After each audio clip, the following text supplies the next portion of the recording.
I regret to inform you that the Life Worth Wasting podcast is about to begin. Welcome back.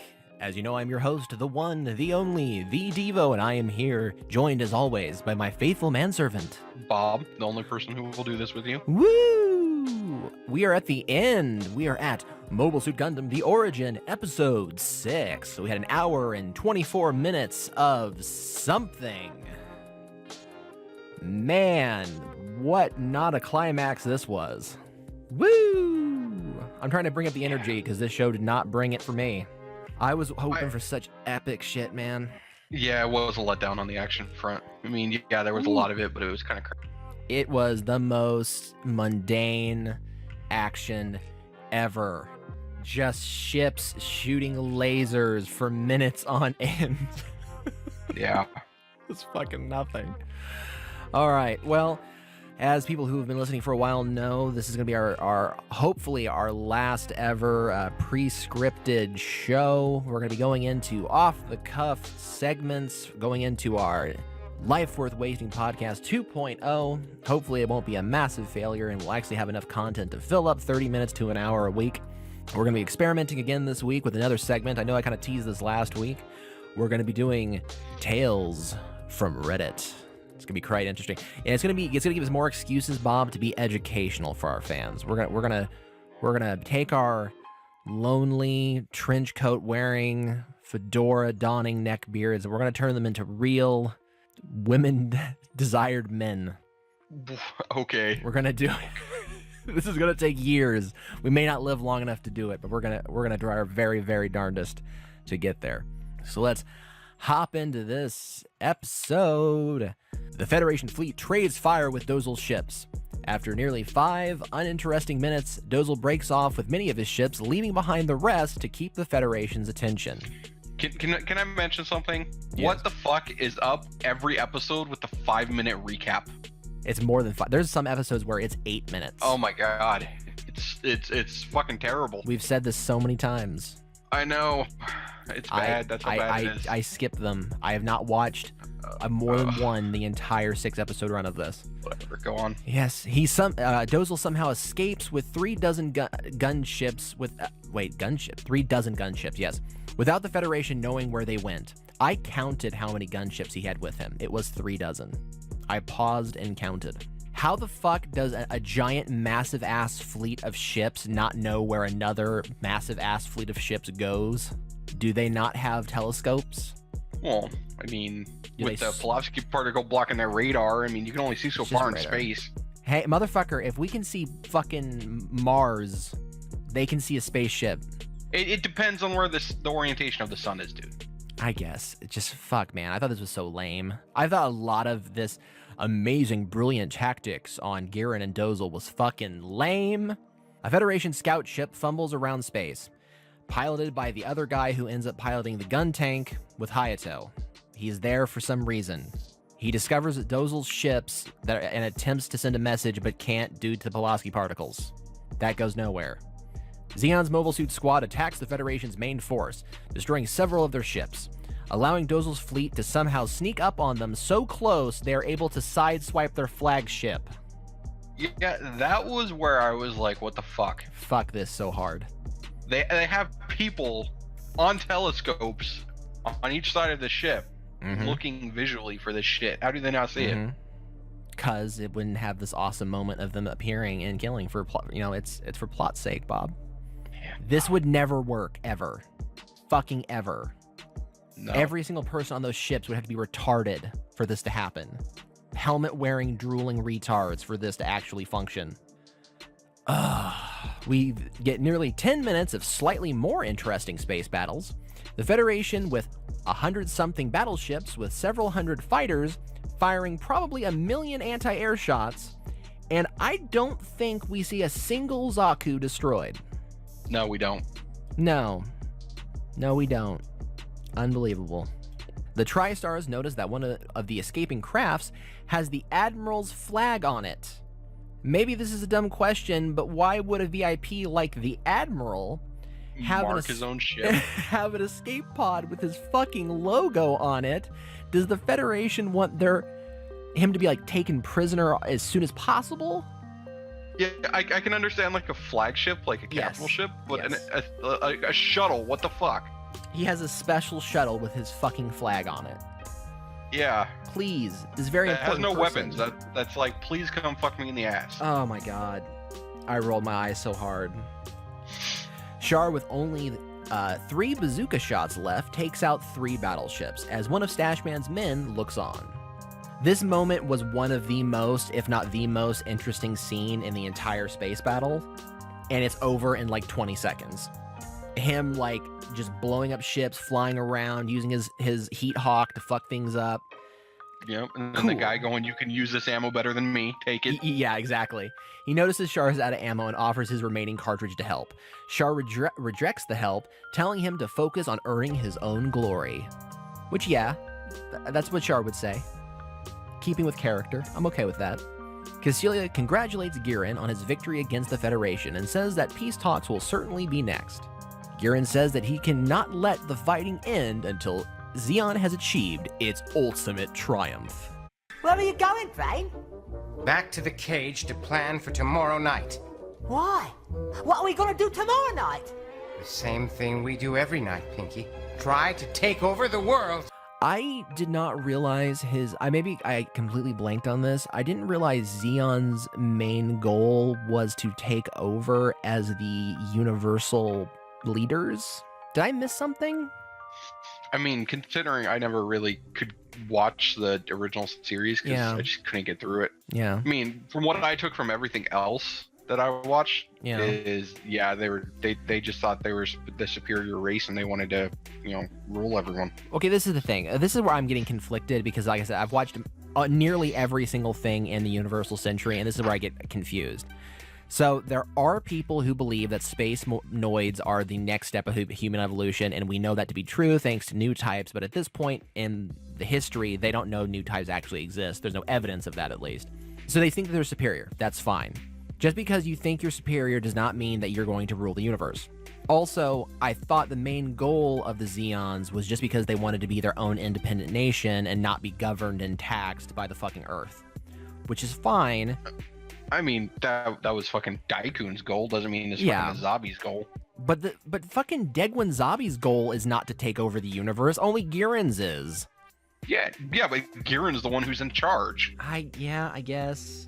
I'm confused. And this, to me, pretty much solidifies my belief that Girin was the one that poisoned Daikun, not Degwin. Yeah. I mean, I'm pretty sure Degwin only cares about fucking keeping Garma alive, and Girin just wants to fucking continue the war. Well, I think this is the thing about Degwin. I think Degwin's an honorable dude. I'm gonna say it. Yes, he's family-centric, and he's kind of like a mob boss. I get it. Morally gray. Him and Dozel seem like honorable dudes. They are respected military men who have respect for their combatants. Even though they're on the other side, doesn't mean you don't treat them with respect. And I appreciate that. Girin's a monster. Cecilia is unfortunately a monster. They're both monsters. Well, Cecilia is more like an Amazon mongoloid. I don't know about mongoloid, but yeah, she's like a Mongol. Cecilia then says how their father's ship is still out there near the front line, and what ifs about if the Federation could push forward and take it.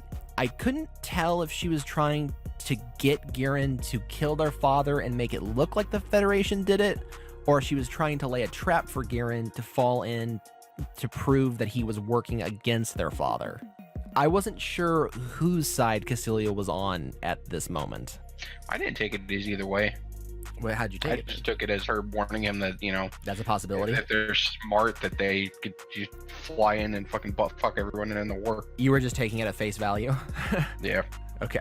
Degwin tells his young son Garma that the battle is not over yet, because the fleet Dozel left behind could fly straight for Zeon and take it, turning a lost battle into a won war. And I didn't even think about that. They could fucking totally have done that. Because Zeon's completely defenseless. They could have just flown straight to Zeon, taken the whole thing. They could have taken Degwin. They could have taken the whole entire country. And, they would have probably have lost in the end, but they would have had hostages, out the ass. So they would have had to have fucking, flown the white flag at that point. Yep. And for some fucking reason, the captain of the Federation fleet decides that the right move would be to head over to the lost battlefield to help the retreating Federation forces escape. Instead of winning the war, he's gonna escort some people to safety. That's I mean, he kind of had to. Just Does for he have plot. to? Well, I mean, for plot, yeah, but fuck, man. I mean, they can't end the war before the original series even starts. I know, but it's still stupid. You have to make... Even though we know where point B ends, the way you get there can still be logical. And to me, You know what this is I illogical. wanted? I wanted them to keep on going and then have fucking Stash Man show up and defend. Oh, in like yeah. or in like a Zaku.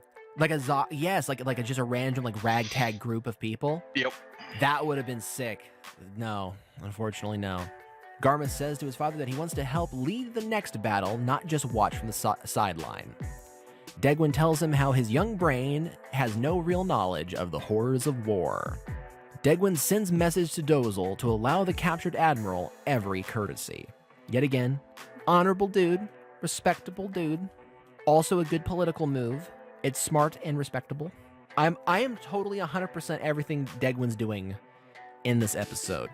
We then get a beautiful shot of the battlefield of all of the destroyed ships. I am a little confused by one thing. Does smoke rise in space? I was also wondering how the fire was keeping burning in space.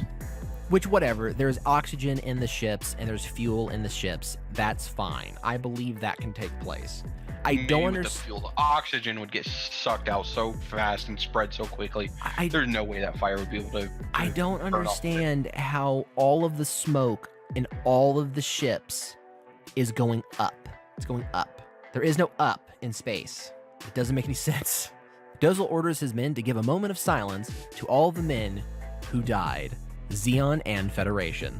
Yet again, honorable dude. Dozel, my man. I don't understand how Dozel ends up piloting Big Zam. I'm gonna have to rewatch the original series to figure out how he gets there, but Degwin meets with Giran and tells him that his victory will bring Earth to the table and recognize them as their own country.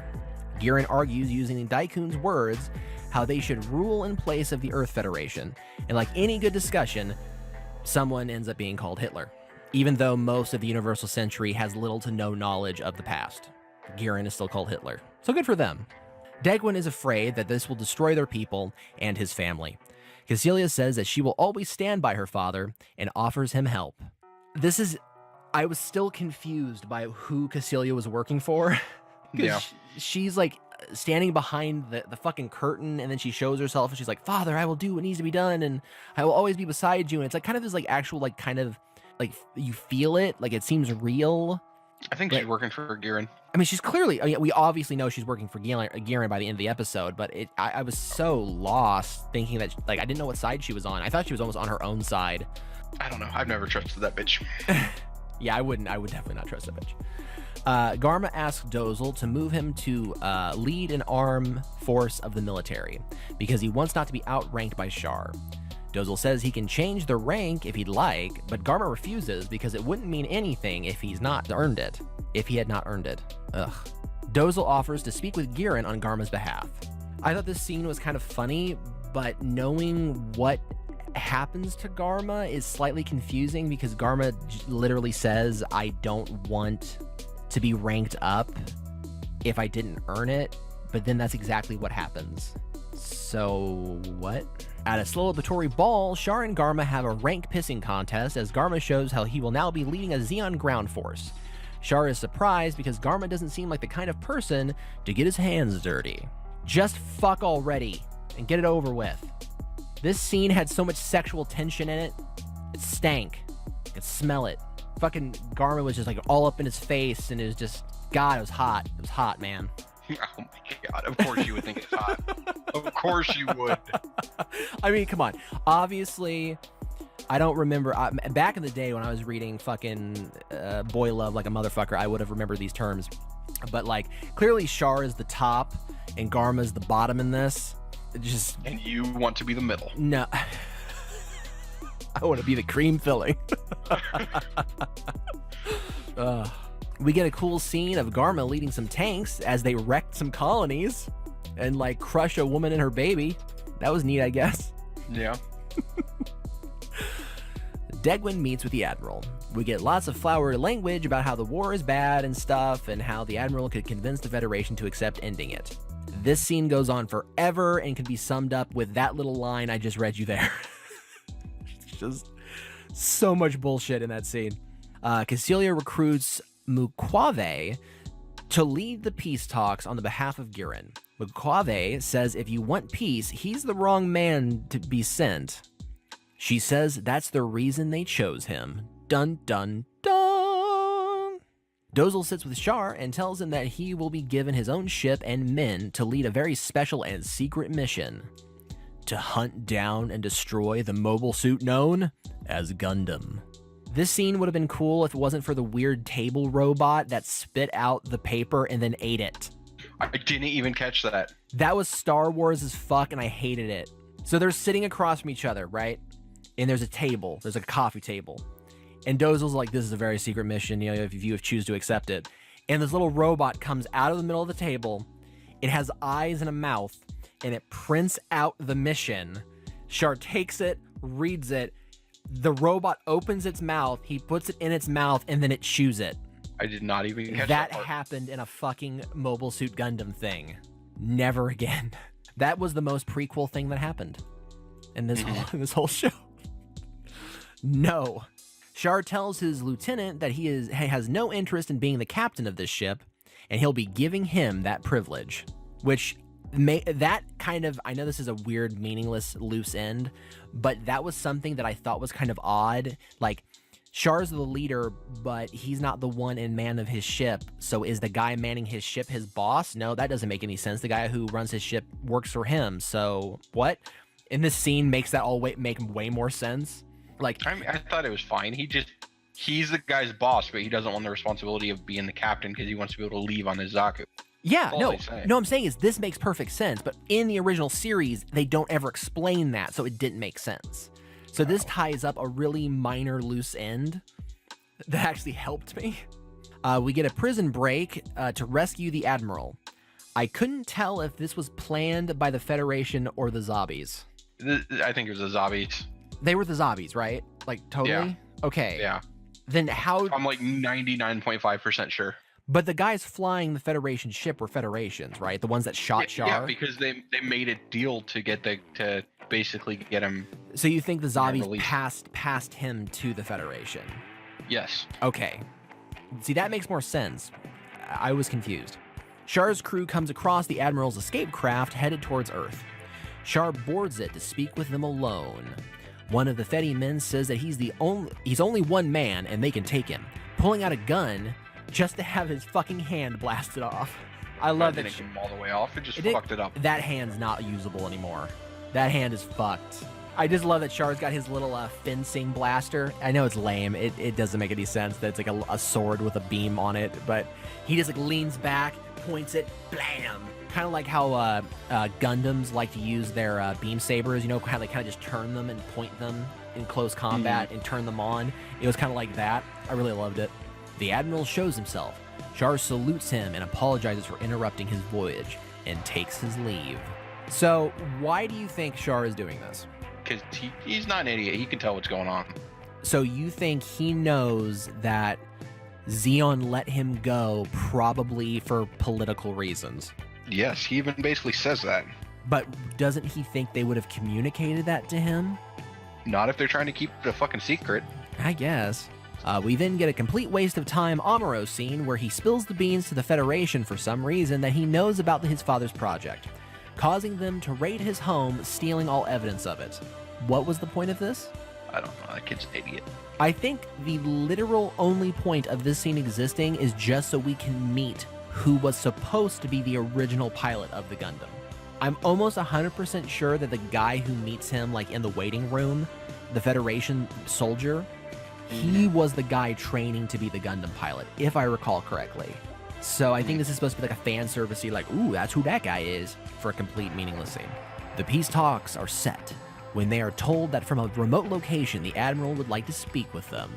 He gives a speech about how the Zeons are evil and how the Federation should not stop the war. Wow, thanks, Admiral Dick. Man, after fucking Degwin sits your ass down, and it's like, dude, I hate war. Can we end war? Can you help me? We've been nothing but good to you and your men outside of combat. Yeah, but that's one of the reasons why I think it was the fucking other zombies, because they don't want the war to end. They probably made a deal with them saying, we'll release you if you fucking say this. Oh. So you think he didn't actually feel that way? You think he was told to feel that way?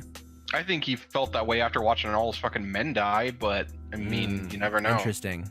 I did not consider that. I kind of just assumed that he was just bitter from all the mass genocide that happened on Earth, and it was just like, I don't care if you're being nice, fuck y'all. Yeah, I mean, that's very plausible too. But yeah, I think they basically told him, look, we'll let you go if you publicly speak out saying that we need to continue the war. Interesting. Because I mean, they think the Federation. I guarantee he thinks the Federation's going to win anyways. So I mean, what's he to lose? What makes him think that though? Okay, half of Earth is dead, and all but one of their air fleets has been destroyed. Yeah, but he knows they have the secret weapon.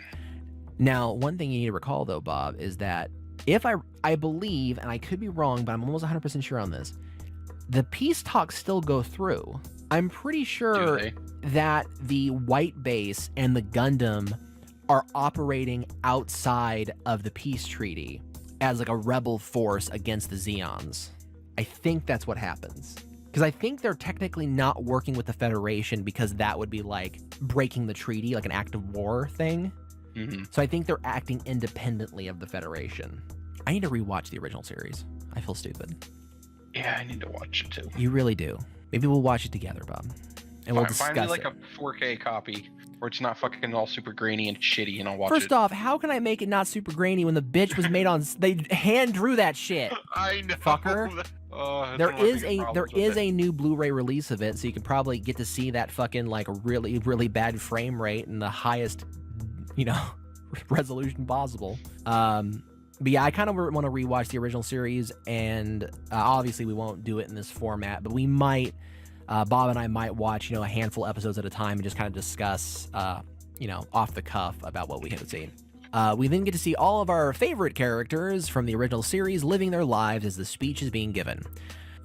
Frau Bo's hanging out with Kai for some reason as she's in a bikini, which she looks okay, I guess. We get to see the 3 orphan children playing in the water and dunking Hayato because everybody knows each other in this. The Sayla scene, did that confuse you? A little bit. I was like, what the fuck is the point of this? First off, Sayla, like, mean Sayla is hot Sayla, by the way. But Sayla just being like, sure, I'll share my headphones with you if you want to hear this very important speech. And that guy's like, oh God, scary political lady. Yeah. Let's do a speech. Run away. And then we get a very long credit sequence. And then we get to see the White Base in all of its fucking like 1080p glory. I'll go back a little bit. Yeah. Did you find it weird how fucking Frau Bo, whatever, her fucking body type changed like 3 times during that fucking bikini scene? You mean because it went from like regular anime to old school anime to regular anime again? Not even just that, to like nice looking thick to like fucking average.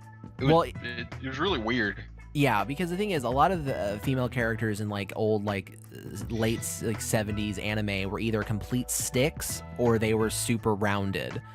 And she's supposed to be kind of rounded. So half the time she looked right, and the other half the time she looked way wrong. Yeah. Just really inconsistency with her body proportions. But yeah, we got to see White Base and Bright, the future Amuro slapper that we all know and love.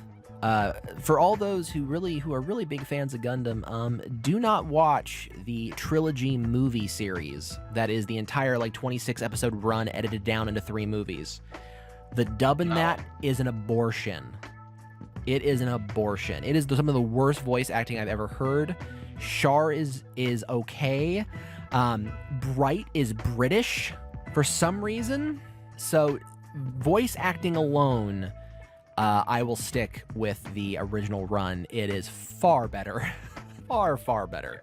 Because trust me, when I heard that existed, like all 26 episodes edited down into 3 movies, oh fuck yeah, I bought that shit on Blu-ray, and then I watched it. I was very sad. Very, very sad. You know what anime I did not finish watching, Bob, and I feel bad since I'm like the Universal Century fanboy? I never, Unicorn? I never watched the last 2 episodes of Gundam Unicorn. Oh my god. Do you Gundam like Unicorn Gundam was Unicorn? pretty slow in some parts though. I thought that show looked good, and a lot of it was cool, and I really loved what they do with the Universal Century, like the idea that the founding fathers of their universe had intended for the space colonies to be independent. Spoilers, everybody, for Gundam Unicorn, by the way. That they intended, fuck them, had intended for all the colonies to be independent from the start, but then had it destroyed or whatever. Like, that to me is awesome. I hate the Psycho frame. Fuck that thing. I love the Kshatriya. That's my favorite suit. Hate it. What about the evil one? it. The black one with the gold? That's the fucking the Phoenix or the Phoenix or something Whatever. like that. It's all bad. It's all bad. Yeah. I love that scene too, where that fucking guy gets God. like melted by the fucking axe, and he just Yes, that melts was off pretty into cool. space. Now, this is the thing. One of the reasons I don't like Unicorn. Unicorn is if you took Gundam Seed and Mobile Suit Gundam and raped them together. And that's why I have problems with Unicorn. Because it's too seedy for you. It's too seedy. It's too over the top. It's a little too fantasy. You got like the fun kids and like the weird quirky girl and all the others. I was like, no, it was definitely a product of its time, because you got to remember, almost every sci-fi anime out around that era was the same shit, just the same exact fucking shit. So I will probably never rewatch Unicorn. I'll probably never finish Unicorn. I did read the entire transcript, so no one bitch at me for not knowing how it ends. I know how it ends. I don't care. You're not a true fan. Weird princess shit. Don't care. So, all right. So, like I said, most of this conversation I'm going to edit. But thanks, everybody, for joining us for our Mobile Suit Gundam The Origin watch through. I hope everybody had some fun and had some laughs with us. Even if you disagreed with us, at least, it was fun. We don't have to be right. We're off the cuff, man. I haven't watched fucking Gundam in 15 years. I don't know what I'm doing. I don't know what I'm saying. Bob's never seen it. Bob's the worst Gundam fan of all of us. I've seen the beginning of it, but I can't finish. Terrible. I can't power through. I know for a fact you've seen other Universal Century shit. You just don't remember any of it. I know you've seen Double Zero X3 and 08th MS Team, War in Your Pocket. Me and you watched that when that shit was airing on Adult Swim. You just don't remember. Anywho. 08th MS Team is the best. Is the best Gundam thing ever made. Why the fuck did they change the ending, by the way? Okay, now this is the thing, Bob, and I want to ask this to the audience if the show ever gets more than one listener. I think that me and Bob, what's that thing, the Mandela effect? I think you and I are both suffering from the Mandela effect. I don't think the ending you and I think happened. No? Because we both think the same ending happened, right? I cannot find that anywhere. I found it years later, where he's like off in the forest, like legless, missing a leg, and they're living together. Yes. That happened, but it's hard as fucking hell to find. And it's so weird. Yeah. Because this is the thing I remember, okay? This is the ending I remember. I remember a silhouette of her carrying him, missing an arm and a leg. And that was supposed to be like an oh my god moment when you realize that she's carrying him, but he's missing an arm and a leg. That was one ending. And then I saw another ending where they're living in like a log cabin and he's missing an arm and a leg. Is that the one you're thinking of? Yeah, that's the one I can find. I can't find the one where the silhouette. She's like fucking the silhouette. Okay. I don't know if that was made just for the Adult Swim airing of it, possibly, but I remember very clearly like a rock face. You didn't have any of that forest shit? None of that forest shit at all. No forest shit. It was just their silhouette and them talking, and then like you see their silhouette and then you realize he's missing an arm and a leg, and you know he survived, but it's like moments after they crawl out of the fucking mech. Like it's not months later, years later. It's like right afterwards. Don't they even have a kid? I don't know if they have a kid. I know they have like orphans. Oh, that's what it was. It was the orphans. It was the orphans, yeah. But yeah, that version of the ending I can't find anywhere. Yeah, the only one I can find is the forest one where they're fucking living in a little fucking cabin. Yeah, that's the only version I can find. That's the only version I own. I own a DVD copy from like fucking 16 years ago, and that's the fucking ending it has. That's the ending. It's on there. Weirdest thing. But yeah, Our 08th one MS listener, you need to pull out your Gundam knowledge and school us on. Put the tism to work. We need to know, is this memory of the silhouette real? Did that happen? But yeah, anybody who loves Gundam, goddamn, watch 08th MS Team.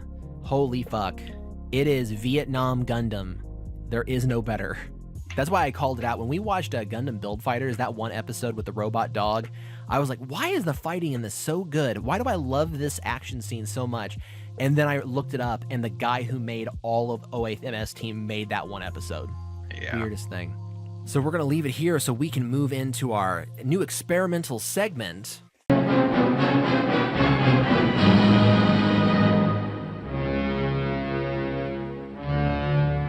All right, Bob, are you ready to jump into some cringy Reddit stories? I'm more looking into if you have any porn on your tabs. I do not. Well, okay, for anybody who doesn't know, Bob is looking at screenshots that I had taken from Reddit with my 400 tabs open and all my bookmarks. So he's skimming them for any kind of interesting little. I should have put horribly embarrassing things in there just so you could find Yeah. them. That'd have been great. I noticed there is one on there though. I can see it now. I will not put this on the screen, but I'm just going to tell The you. Barbara thing? No, it's the bookmark that says Teehees Women something.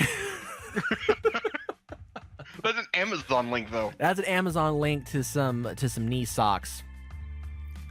So let that sit out there. All right, we're gonna move on. All right, so Reddit is a horrible place, Bob. Reddit, Yeah, no shit. Reddit is a place where if this would have existed before I found 4chan back in the day, this is probably where I would have spent most of my time, and I would have been a worse person for it. So for those who are not super familiar with the kind of people who use Reddit, Reddit is essentially an outlet for people who think they're really smart and are not. My God, it is a home for people who just think their shit does not stink at all and they know better than everybody else. So as a person who used to feel that way very strongly, I would have found a home here quite fast. Wait, you don't anymore? No, this is the thing. I have the ability to know that I am a worthless piece of shit singing and dancing with the rest of us. You still think you're smarter than the I rest still of us? think I'm smarter than most people. So one thing you may know is that since Reddit being what Reddit is, it is a home for neckbeards, white knights, nice guys, vegans, all those wonderful people. So I started to crawl through the sewage of Reddit trying to find the cringiest nice guy and neckbeard stories. Bob, I'm a reformed nice guy. Did you know that? No, I didn't. No? Okay. Were you ever a nice guy? I didn't classify you as a nice guy. I would have classified you as a giant pussy, but whatever. There's a lot of overlap there. So Bob, I know you were never a neckbeard. Ever. And I don't think you were ever a nice guy either. No, I've always been an ass. Right.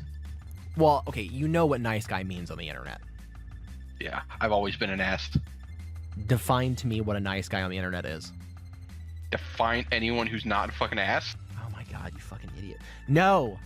A nice guy on the internet means a dude who thinks he is classy and treats women well and hates chads and thinks that women only want bad boys and want to hold doors for women and hate women for being sluts. Those are nice guys. How am I supposed to know your definition of what a nice That's guy not my is? definition. Motherfucker. This sounds like your definition. No, it isn't. There's like 7 Reddits dedicated to this. It's not my definition. Nope, your definition proves Oh it. my God. Well, we're going to read some stories about some neckbeards and some nice guys. So Okay. one of the reasons I chose to do this is because continuing from when we watched our wonderful cringe video, I wanted to be educational for the audience. So we're going to read some of these stories and we're going to use these as jumping off points to help some of our future fans and current fans become functional, desirable men. So we're going to jump into the first one here. So I'm going to go ahead and just read these to you, Bob, so I just want you to kind of follow along, okay? Mhm. When I was in college, there was this guy that hung around my friend group. No one actually knew which one of us brought him in, so maybe he just decided to crash. Who knows? But he was creepy. He hit on all the girls in the group, aggressively, and whined daily about how we should just give him a chance to show us how a lady should be treated. We usually just rolled our eyes, although a few of the guys took him aside on separate occasions and told him to knock it off. Speaking from the perspective of the reformed nice guy, my God, never tell a woman how she should be treated. Ever. Never, ever. Because this is the thing. Women think that they are independent and, self-enabled and can, make choices, even if they're the wrong choices, and mistakes and all those things. And that's fine. So they can. The only thing They can't totally do is can. drive. They can't, yeah. Or code. That's a deep cut. Anywho, so don't tell them how they should be treated, because it's up to them to decide how they want to be treated. And that changes on the reg. So it's a constantly moving target. Yeah. So the thing is, don't convince them that they need to be looking for guys like you. You need to either become the guy they're looking for or find some other girls who are looking for someone like you. It's not that hard. He also went away over the top in a lot of ways. He'd bring the girls flowers and memorize their favorite candies, sodas, and snacks and present them as a token of his great affection. Yep, he called it that. He had a bad habit of insisting, like legit, would not take no for an answer, on walking the woman wherever we needed to go. Myself and my best friend at the time both told him his behavior was super creepy. So this one hurts, because I've so been that guy. All right, so in my early to mid-teens, like most idiots who don't know how women work, thought that the way you convince girls to like you was to do nice things for them and protect them. Yeah, you were an idiot. Yeah, I was an idiot. I didn't know what the fuck I was doing. So yeah, I would, walk a girl to her car at night, hold the door open for her. Oh, if I knew she had a favorite band and they had a new CD out, I would buy it. My God, how naive and stupid I was. Holy shit. There were 3 women in the core group and 5 others who would be close enough that they'd show up to our LAN parties or whatever we were doing. Do I believe these people were having LAN parties? Probably not. But whatever. He asked every single one of us out at least 50 times.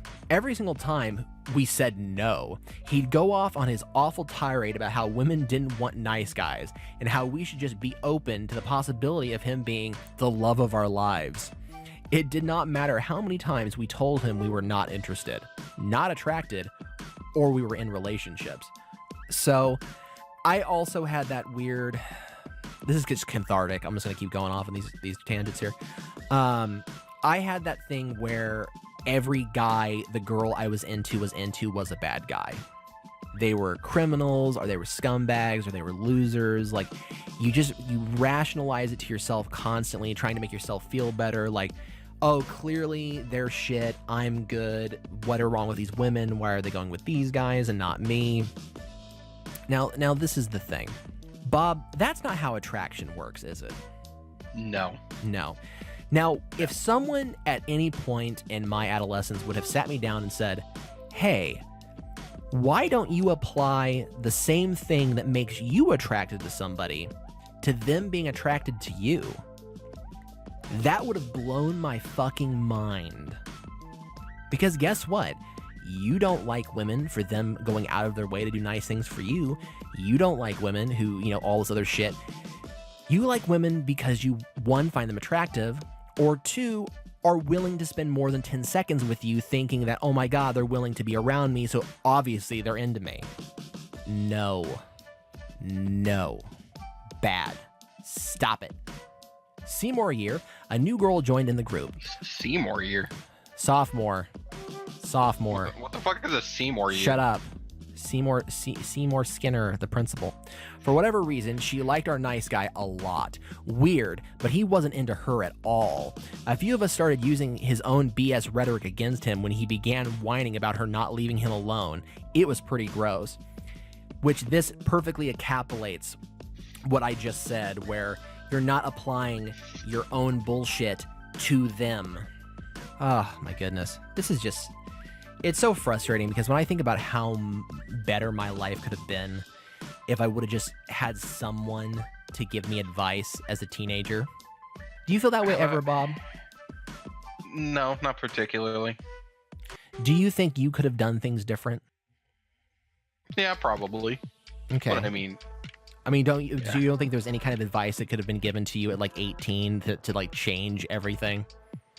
yeah, there would have been, but at the same time, I'm happy with my life. So No, me too. I am mostly, elated with what I've achieved.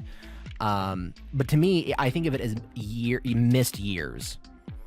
Like experiences and fun and all these things that I could have experienced if I could have just gotten out of my own fucking head and just been better and got on meds earlier.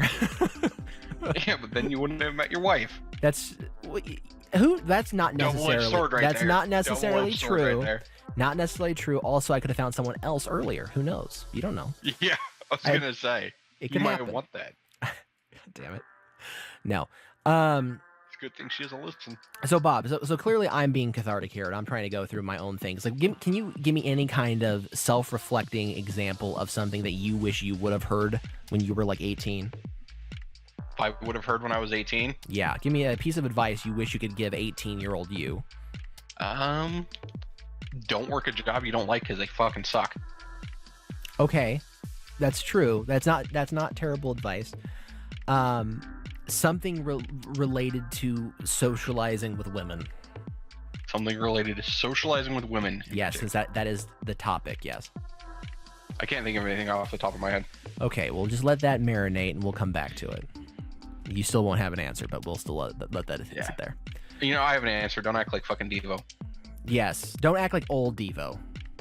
Or new Devo. That's... The thing is now, it's so funny because now that I don't give a fuck, more girls like me. It's so funny how that works, where you just like, as soon as you stop caring. Or you just perceive that they like you and they're just being nice. That's true. It's hard to tell, really. It is hard to tell sometimes. It really is. We'll jump into story 2. I was 16. Met him when I just started college. UK, so this is a normal age. Wait, you go to college when you're 16? That's weird. Guy just started hanging out with my little friend group, and everyone just kind of assumed that one of else brought him in and knew him from school or something. No one did.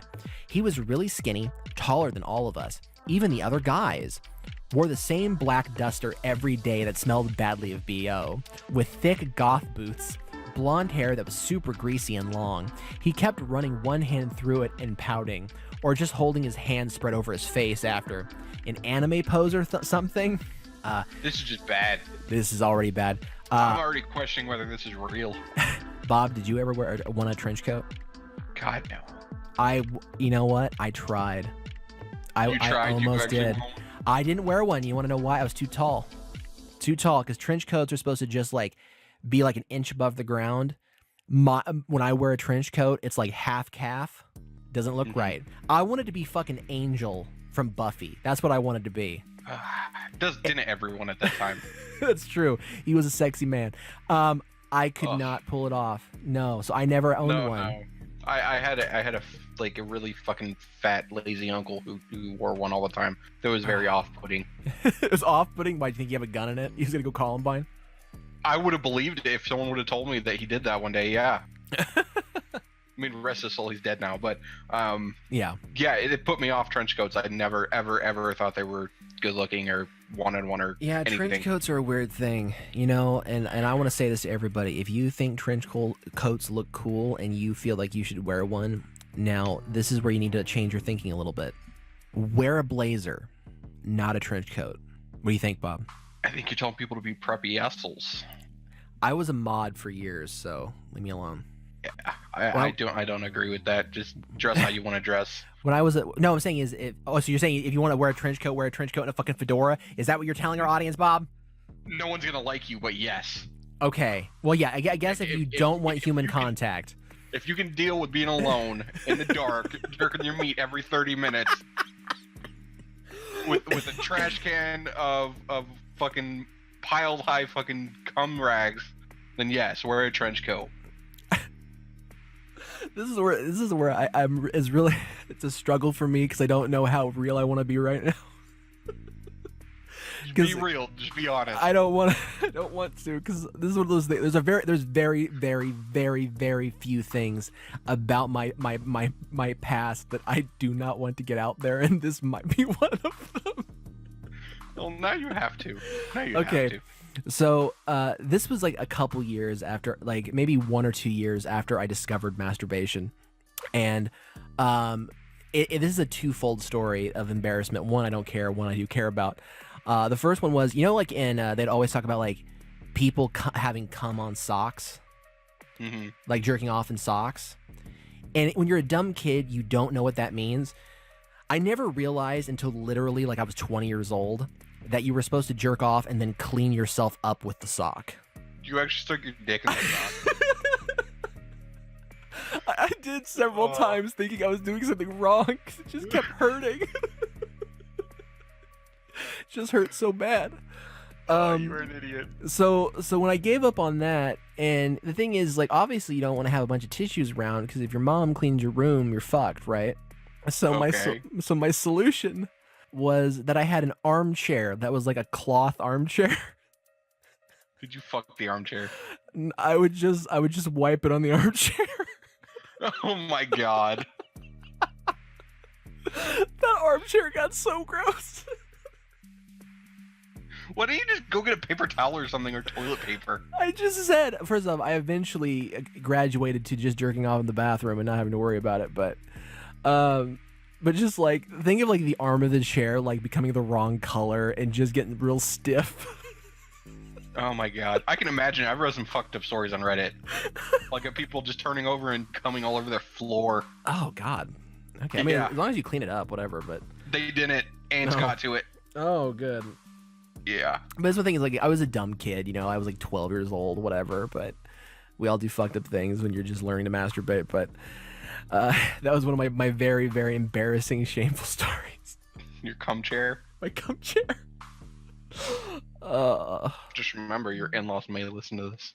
Whatever, I was 12. It's fine. Never gonna be the same.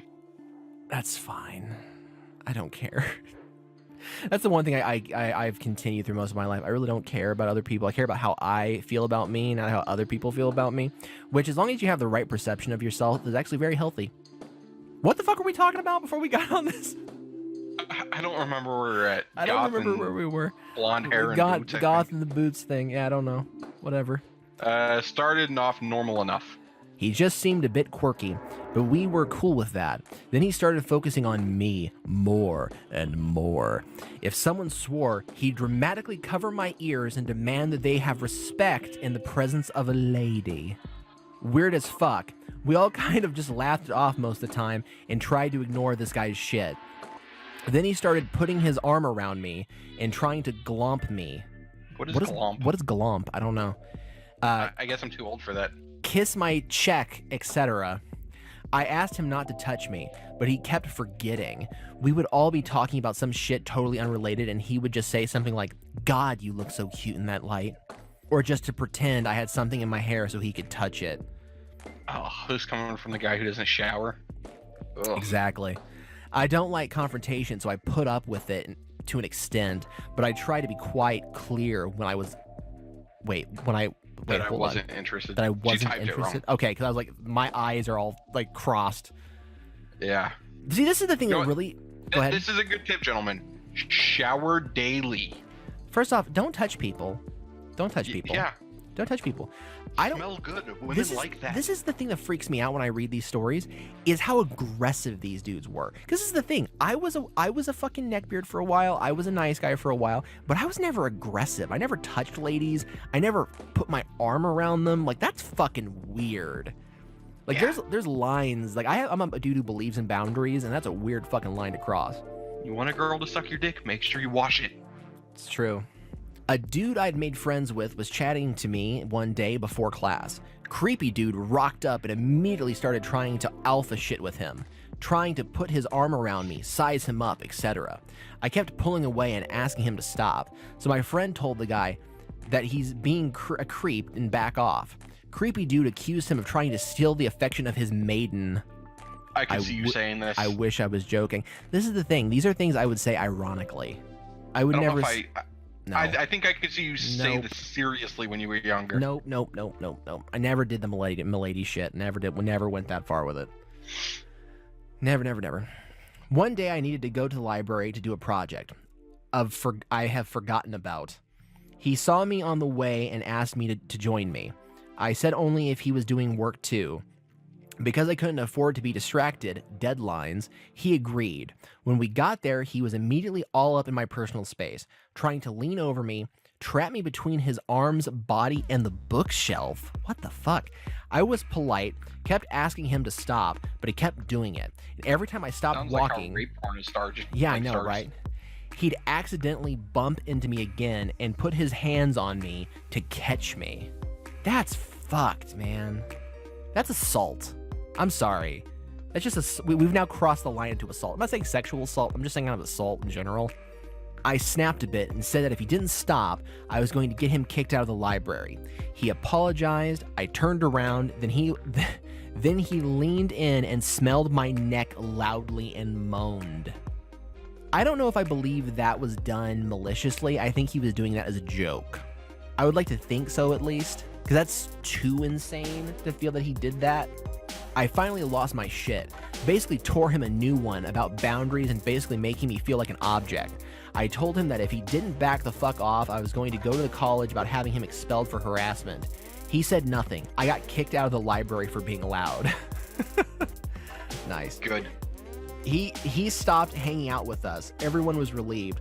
All was good, except I missed that deadline. Saw him passing, but he wouldn't even acknowledge me. Perfect result. Yeah, that guy's a fucking maniac, man. Like, yeah. Don't, that's the kind of guy you wouldn't let your sister be around. That guy's, I guarantee he's got like locks of fucking hair in his closet in a doll form. That dude, one, probably is a brony, and two, fucks kids. Probably. I don't fucking trust that dude for a second. So one thing I had noticed, though, when I was deep diving into all this Reddit shit, you know what I kind of figured out? And I also started reflecting back on my own past history, hanging out with like nerdy types. Neckbeards in particular, not nerds in general, and not anime fans in general, but neckbeards in particular. A lot of them are white trash. A lot of them. You don't find many like middle class neckbeards. Hey, razors were expensive before the Dollar Shave Club. It's true. I started to think that it might be because they have this like most neckbeards, including myself at the time, have a holier than thou kind of mentality. And I wonder if that's derived from, when you're like white trash and everybody you know is a fucking goober, if you have any modicum of intelligence, you feel like a fucking god. And I wonder if they get that complex because just since they are just above average intelligence, they think they're just amazing people. You know what I mean? I'm starting to think that's where it comes from. Maybe they're not even above average intelligence. They're just above That's true. They're just above the people they hang around. Area. No, yeah, you're totally right. That's what I meant. I think that might be where like the not bathing thing may also come from, is because people who come from like low economic backgrounds don't seem to have the greatest hygiene or clean clothes. So it makes me wonder if that is also partially where it comes from. Or wanting to wear deodorant. They're saving up for their fucking razors, Bob. Damn it. I know, deodorant's expensive. It really is. $3. It's like $6. It's like $6. Not where I'm at. I mean, if you're buying like the cheap shit, maybe, but dude, I need like the extra fucking antiperspirant stuff, like the extreme shit. Yeah, buy the extreme shit. It's only like $3. Whatever. All right, on to story 3. I like to share this one because it cracks me up and it was so ridiculous. I moved to a new city from school and ran into a long-lost distant cousin, grandma's sister's grandson. What the fuck is that? Is that a cousin? Grandma's sister's grandson? Or is it like a second like cousin? A cousin? He was just a couple years older than me, so he invited me over to hang out with his friends and got my number. I agreed because I am shy and I knew I would have issues making my own connections. He started texting me nonstop.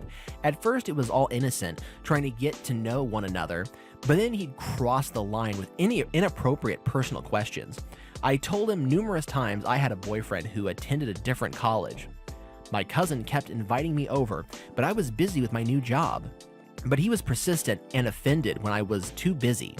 He started getting offended if I took too long to respond. Finally, I had a free night and agreed to a board game with him and his friends. I wasn't old enough to drink yet, but he had bought a special wine he wanted me to try. What is a special wine, Bob?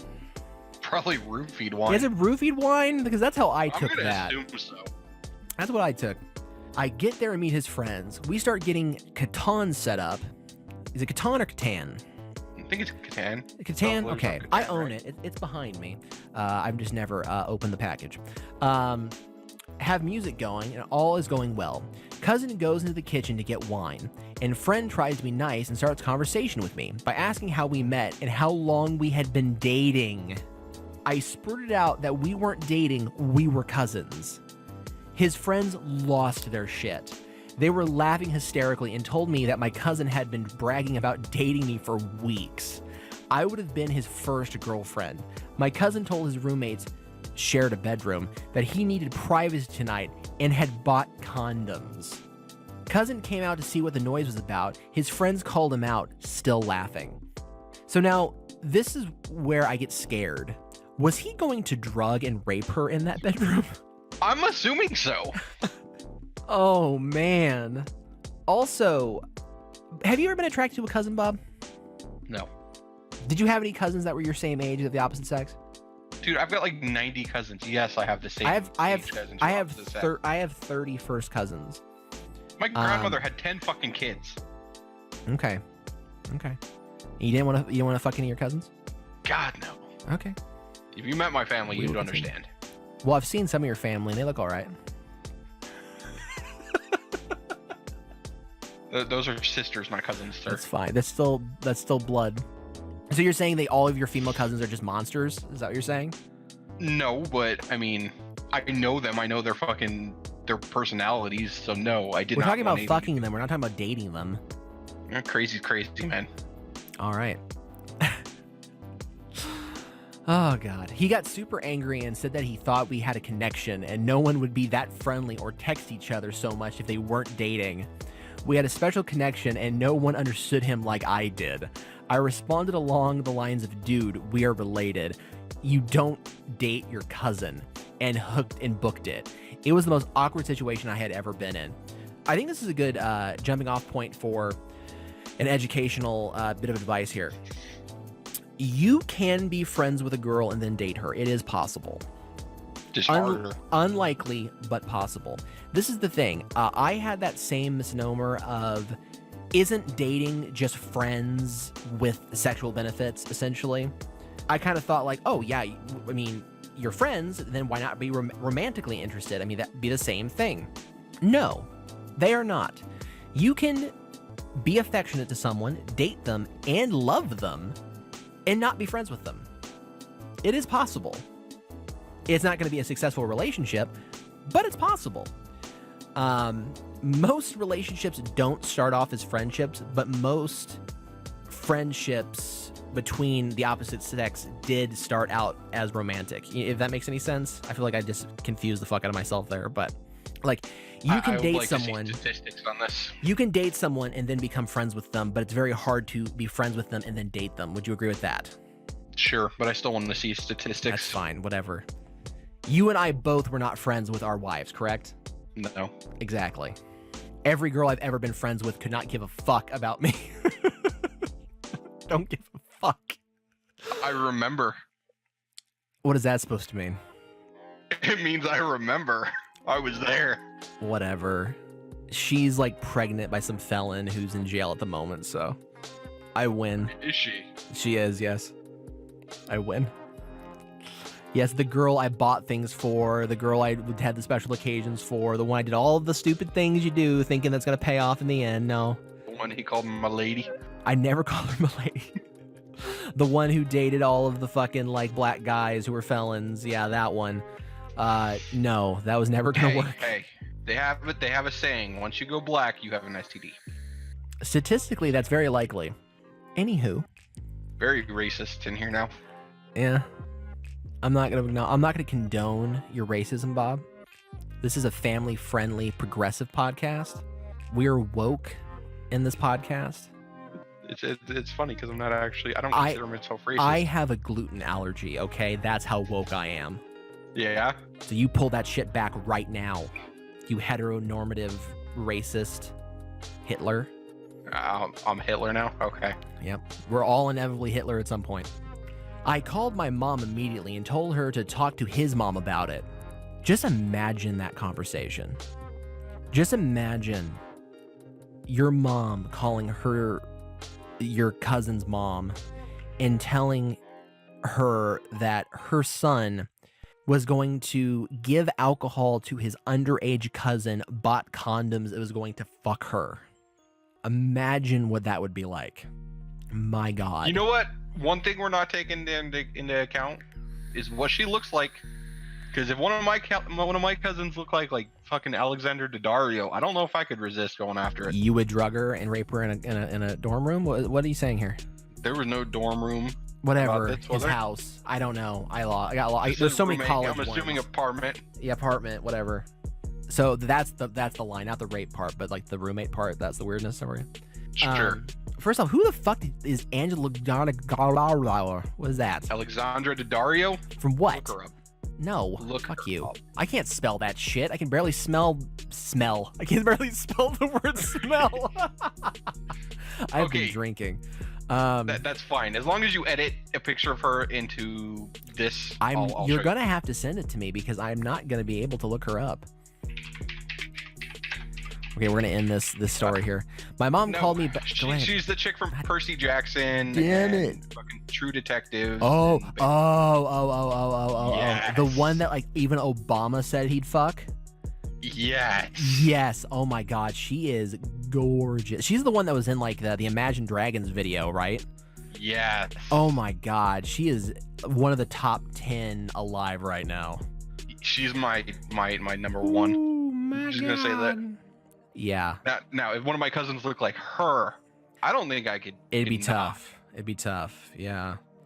I will, if I remember, post her images all over the screen for everyone to enjoy. Find you ones right now. Maybe I'll post the one where she's naked in True Detective and just put our logo over her nipples. Yes. Because I love you all so much. All right, let's finish this fucking story. We're at the last paragraph here. My mom called me back afterwards and reported that his mom was super embarrassed and assured me that her son would hear from her and if she had anything to do with it. He would never treat me or another woman with so much disrespect again. That's the last I heard from him. I saw his mom a year ago. She gave me a family bar recipe so she doesn't seem resentful. All is well. Okay. That story doesn't really go anywhere. What are we on? Story 4 here? I met this dude who worked at a local supermarket because he kind of knew my friend. He was legitimately nice. He was overweight, but had great skin and hair. Not my type, but I wouldn't be surprised if he had a hot girlfriend or whatever. He was a little nerdy and shy, but pretty cool regardless. I love all of the like passive-aggressive backhands and all of that. Yeah. That's classic. Just like, he's so good looking, and I bet he'll have a hot girlfriend, but I find him disgusting. He's overweight, but he had great skin and hair. Overweight people aren't so many people care about those things. Yeah. I friended him on Facebook since we had a lot of mutual friends. I had just seen an episode of My Little Pony's Friendship is Magic before I knew what bronies were, and he was a little too excited. He messaged me with all of these facts about the show and how most episodes were good, but in a few were a little girly. I said that's fine since the show's for little girls, and he got pretty mad. Strike one. Would that piss you off since you're a brony? I'm not a brony. Dude, you were so into that show for First so off, long. I watched 2/3 of one season. That's it. That qualifies you as a brony in my book. No. I got way more into reading the weird Tumblr comics with like the murderous Pinkie Pie. That was more my fucking bag. I was into the dark shit. Go on. Weird BDSM rarity. Let's see, where was I at here? Oh yeah, he got strike one. Fucking so. When did I say that? I know you. It happened. Whatever. Strike 2 or 3 were his constant whiny posts about females ignoring him for no reason. Going on about how sexy, slim, big-breasted redheads didn't give him her number. And he even had his friend make this long post about how awful we all were for not hooking him up with our single female friends. The real kicker, our mutual friend had a crush on him, and he totally blew her off. She's a pretty Italian girl with gorgeous hair and a perfect ass. She's also equally as nerdy as him, and they had the same nerdy interests. When she asked him out, he said they would just be friends. I feel like there's so much missing from that, because she's like, oh, yet again, she has such gorgeous hair and a perfect ass. Her face looks like a fucking garbage can, but everything else is so great. Yeah. I couldn't believe it. Dude lives with his parents, work at a grocery store, is a brony, and he turns down a hot nerdy girl because she doesn't look like an anime character or the Little Mermaid. I feel like there's it's missing some there's stuff. stuff missing here. There's a lot missing here. Yeah, this has gone on for a very long time, very long episode. This episode, unfortunately, probably won't get posted until very, very late Monday night, if not Tuesday morning, because I have work tomorrow, and this episode is going to take forever to edit. I hope everybody learned something with Bob and I about, reforming yourself, becoming a better person, getting the ladies. Step 1, don't buy them things. Step 2, don't be nice. No. No. That's not what we mean. Step 3, put it in their butt when they don't want it. Put it in their butt when they don't know it. The thing is secretly some of them want it. The problem is it's a huge gamble. Yes. It really is. You'll never know until you try. All right, Bob, you want to go ahead and take us out? Thanks for listening to our bullshit again, even though no one does. God, Bob, you just have the most uninterested outros ever. I know. You're the king of like, yeah, thanks for joining us, I guess, whatever. Bye. Yeah. Bye. Why you want the strong, it's you.